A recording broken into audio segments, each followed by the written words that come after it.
విశాఖ జిల్లా పెందుర్తి మండలం చింతగట్ల గ్రామంలో రైతు పూజోత్సవం కార్యక్రమంలో భాగంగా ఏరువాక పున్నమి కార్యక్రమం నిర్వహించారు. ఈ సందర్భంగా రైతులను సన్మానించారు. ఈ కార్యక్రమానికి ముఖ్య అతిథిగా విచ్చేసిన చింతగట్ల గ్రామ సర్పంచ్ మాట్లాడుతూ గిట్టుబాటు ధరల విషయంలో ప్రభుత్వం శ్రద్ధ చూపాలని కోరారు.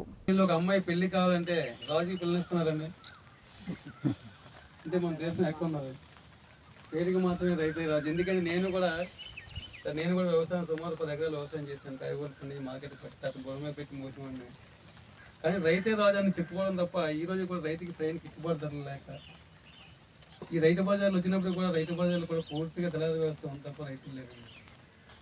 ఈ విధంగా రైతులకి పెట్టుబడి ఏదైతే రైతు పండిస్తున్నాడో దానికి కిట్టింపు ధర అనేది రైతు నడకన్నా వాళ్ళు ఎక్కడ ప్రభుత్వాలు నిర్ణయిస్తున్నాయి. దానివల్ల రైతులు ఏమవుతుందంటే, ఏదైతే నేను 20 సంవత్సరాల కింద గోపాలపట్నం వెళ్ళినప్పుడు మార్కెట్లో అండి ఒక 80 రూపాయలకి అమ్మాయండి.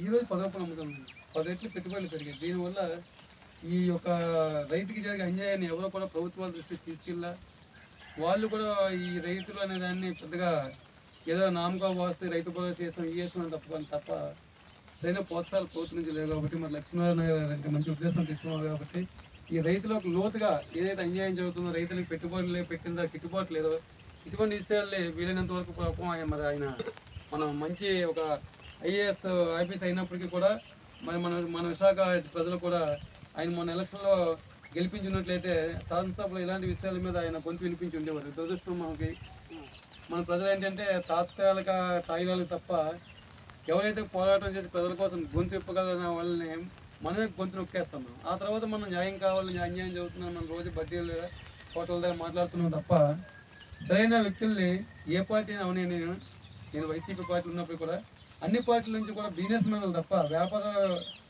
వ్యాపారం చేసుకొని సంపాదించుకునే వ్యక్తులు తప్ప ప్రజల కోసం పోరాడదాం అనే వ్యక్తులు ఈరోజు సమాజంలో లేకుండా, నాయకులు లేకుండా అయిపోయిన రోజులు. కాబట్టి అలాంటి రోజుల్లో కూడా అయినా సరే ఆయన ఓటమి చెందినప్పుడు కూడా ఆయన తీసుకున్న సిద్ధాంతాన్ని రైతులకు న్యాయం చేయాలి అనే ఉద్దేశాన్ని, మంచి ఉద్దేశంతో మన గ్రామానికి ఇచ్చేసేందుకు మరోసారి ధన్యవాదాలు కష్టకులకి లక్ష్మీ.